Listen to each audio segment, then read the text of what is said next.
All right, good day. It's another one. So just a quick update for you.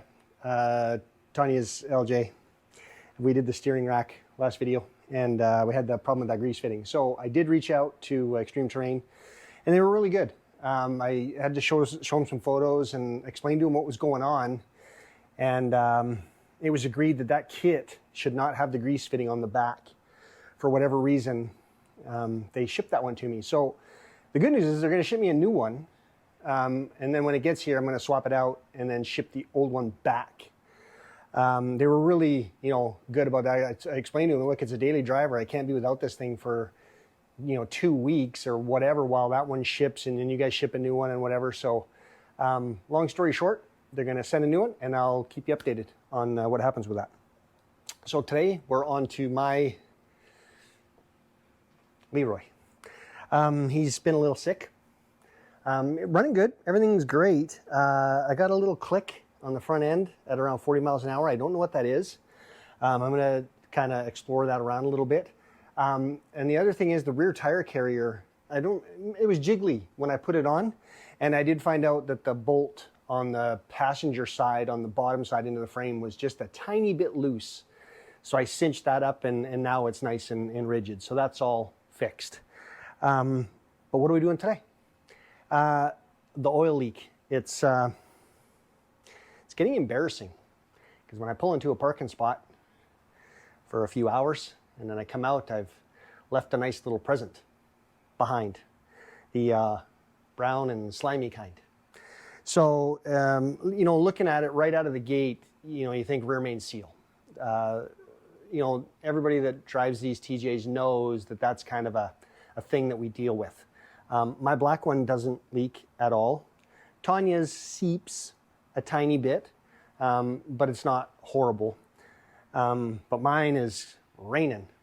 So the natural inclination is to go to the rear main seal when you see that oil drip, because it comes right down the back of the engine, between the engine and the transmission, and it'll just kind of drip. But what we fail to realize is the valve cover gasket is another culprit, and it is a pretty simple repair from a cost and labor standpoint. I'm going to show you in this engine. Let me grab a light. So when I got this Jeep, I actually washed the engine down and did everything, and you'll notice there's still like a lot of oil on the valve cover. Even on around the backside, there's a lot of oil down in there. And the way that this engine sits in, it actually leans to the back. So as that thing runs, all that oil is kind of pooling down there. Then when you stop it, it's going to naturally start, egressing out of the back of the valve cover. That's a natural place for the gravity to kind of take it. So is it the sole culprit? No. I firmly believe that the rear main seal is likely an issue, but I'm wondering if this will help maybe slow it down a little bit, and then maybe on the off chance it fixes it all together. It's about 40-minute exercise, I think, to knock this thing out. So I'm going to go ahead and start cracking into this. I'm going to bring you along, and we'll put this new Felpro in and see what it does. So stick around. Grab a couple tools. We'll get the air intake all off, get the throttle cable, cruise control cable off, the breather hoses, and see if we can get at that thing. That's the other thing, the cruise control doesn't work. And you might think, so what's the big deal? When you're cruising down the highway for long periods of time, when you've had it, when you've driven a Cadillac, it's hard to go back to a Pinto. So I find myself trying it constantly, because it actually did work for me once. So yeah, cruise control is a thing. I loved it when we went to NOLA, and I had the black Jeep, and Tanya had the blue Jeep, because she was constantly telling me, quit speeding up and slowing down. I'm like, I'm not. It's you, because I have cruise control. And the blue Jeep did not have it. And old Leroy here does. So I'm going to see if I can figure out that issue too. I know it's not a vacuum leak, because I tested all that. Yeah, it popped right off. Let's just drop a bunch of crap down the intake. That sounds like a real good idea. Okay. Yeah, this thing's grimy. Holy grimy. Ooh, that hose is crusty. I never usually have that plastic piece at the back there. It's usually gone. I don't think it was on the earlier models, if I'm being wholly honest. But, okay, these I think were an 11?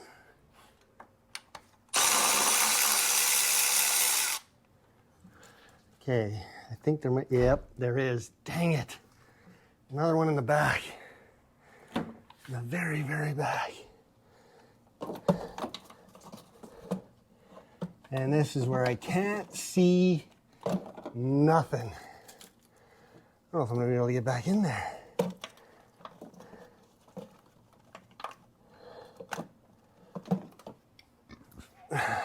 Shoot.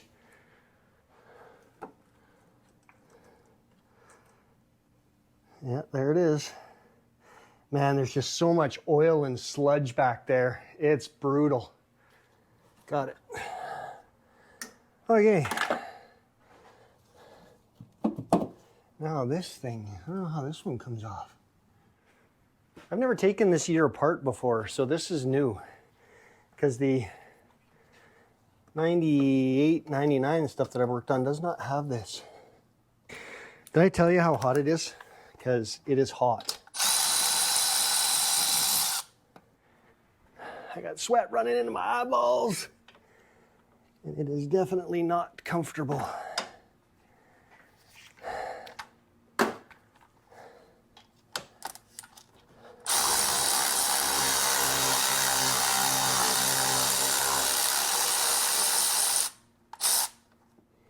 You're that close, but that far. What's holding you back there? Besides that wire.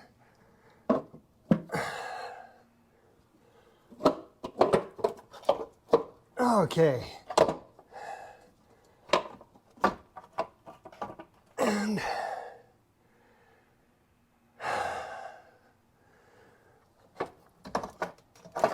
you are out.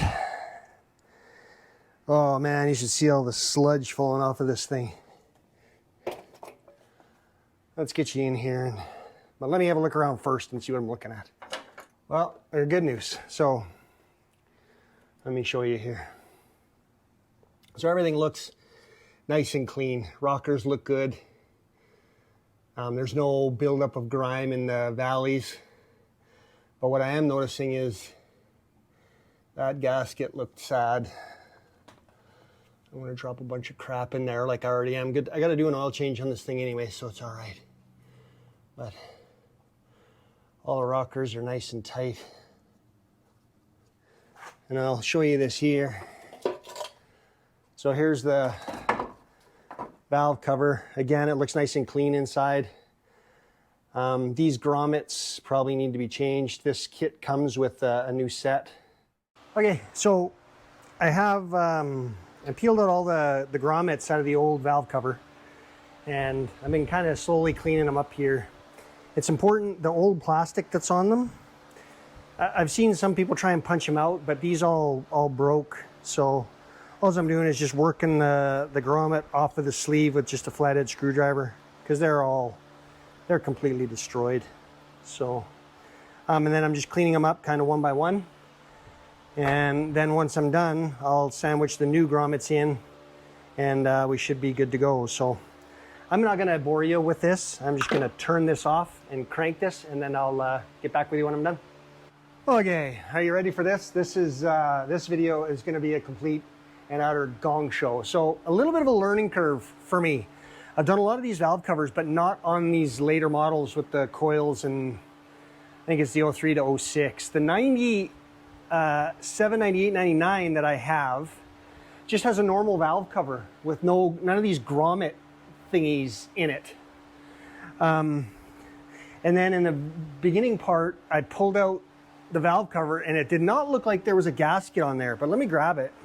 So I got looking at the you know, there's not a whole bunch of light. I got looking at it, it's like, you know what, there is a valve cover there, gasket. But if you look at it, it is completely mashed. Like, I mean, the new ones have, you know, like a lip on them. So this is, I don't know, this almost looks factory. There's a serial number on it. So, you know, maybe the course of the life of this Jeep, it's been torqued down, but I don't know, but it's completely destroyed. So I got the new one on, ready to go on, and I got all the grommets in. So the old grommets are almost like a two-piece. They have like a plastic. These new ones are a two-piece, but the rubber goes underneath and then this pushes in. If you try to do it any other way, this gasket is not going to fit the way that it's supposed to fit. So now it does, right? There's nothing, and then obviously it'll seat here before it seats here. So I think I have it all ready to finally go on now. So I'm gonna try and finagle this on. It's gonna be a bit of a bear, but that's okay. We can overcome. I'm trying again not to knock a bunch of crap down in. I did clean up this surface here. What's stopping that? Ah, those posts. So there's guide posts here, so this can only go on one way. I did clean up the surface. I used a razor blade. I did it all off camera, and I wiped it down with some mineral spirits. Again, making sure I'm not rubbing crap into the oil galleys. So I'm almost over this job. This was supposed to be a quick 15-minute thing, but this is a pain in the rear. So now this has to lift. I need to come around that other side.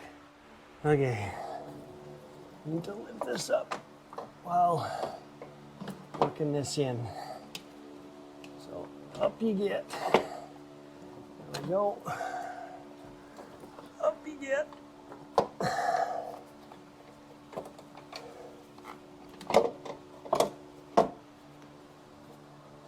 Get you kind of out of the way. Excuse me.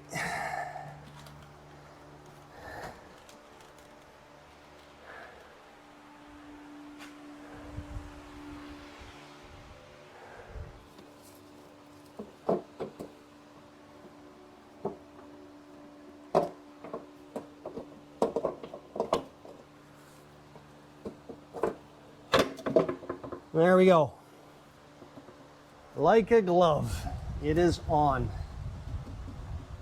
So now it's just a matter of putting the bolts in and torquing everything down. So I'm not gonna bore you with all this, but these bolts, when you torque these down, it is inch pounds.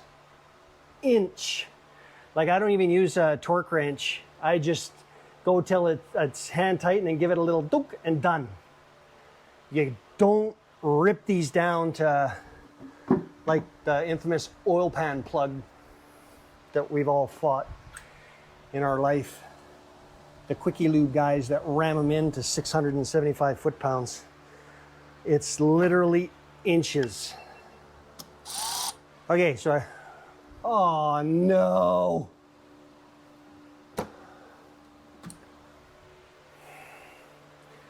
Well, looks like I'm gonna be running to the hardware store. This hose is brittle as.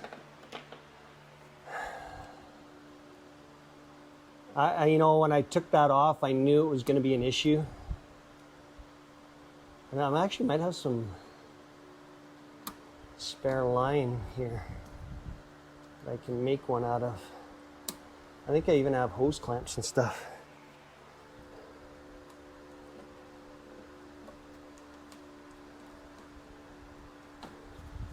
Going for stitches.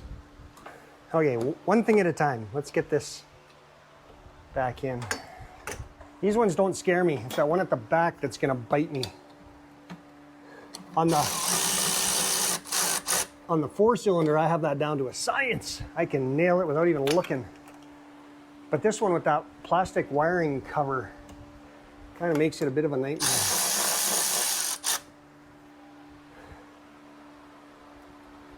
2 more of those, which I think go to the back. Please don't fall, please don't fall. Got it. Couple turns. The fan's about to go, you know what, this is too hot. I'm out of here. Okay, just till it starts to grab. And then give it a little, oh, that's it. No more.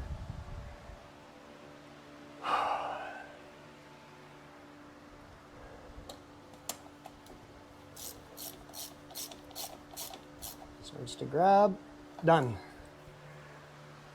Okay, let's get these other 2 in. All right, all done. Got everything all zipped back up, tightened down the valve cover. So again, just a done, inch pounds. So I just went to the middle and then worked my way out to the ends. I did that back one first because it was a little cumbersome. And then obviously,